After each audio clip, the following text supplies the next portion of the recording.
Well, all throughout the month of February, we're celebrating Black History Month, and a Macon County nonprofit has an event this weekend honoring African-American farmers from the 1930s. Our Pepper Baker joins us live in studio this morning with more details on their Heritage Day. Good morning, Pepper.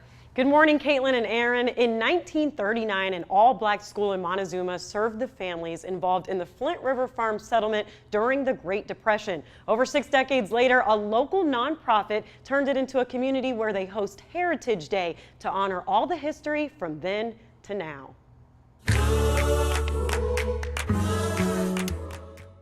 Where we came from has a lot to do with where we're going. Curtis McDonald founded the Flint River Farm School Preservation Society in 2004 to honor the school he once attended. Basketball court itself was dirt, the dirt floor and everything, no top in it. And the building itself, we had the bathroom separated from the school itself. Flint River Farm School was built in 1939 to serve African-American families involved in the government's resettlement project under President Franklin Roosevelt's New Deal. And basically what the USDA was trying to do was take a class of black people from sharecropping to land ownership. McDonald got Bob Melvin to join the society's board, and they turned the property into a park after the school burned down in 1966. So this place was a dump site. We went to work cleaning it up. I asked the local people, churches, they came out. Some of the guys didn't have any money, but they was out here with their tractors. We have an active working museum.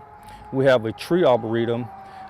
We have pavilions, running water, bathrooms, and electricity on this historic site. They're preparing for their 15th annual Heritage Day at the park, honoring the Flint River farm families and showing people how they lived. We're going to do a procurement of a hog. We're going to have preserves and canning items, things of that time that our ancestors did to provide for their families. If we don't pass the history on, they're going to forget it. And if we don't, like I say, we're trying to leave something behind to tell you can do things.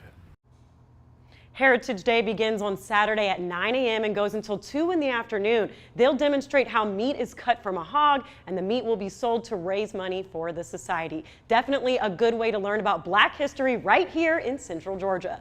Back to you, Caitlin and Aaron. All right, thank you, Pepper. It does sound like a very great event and that you can learn a lot. Well, Flint River Farm School is on the state's historical registry.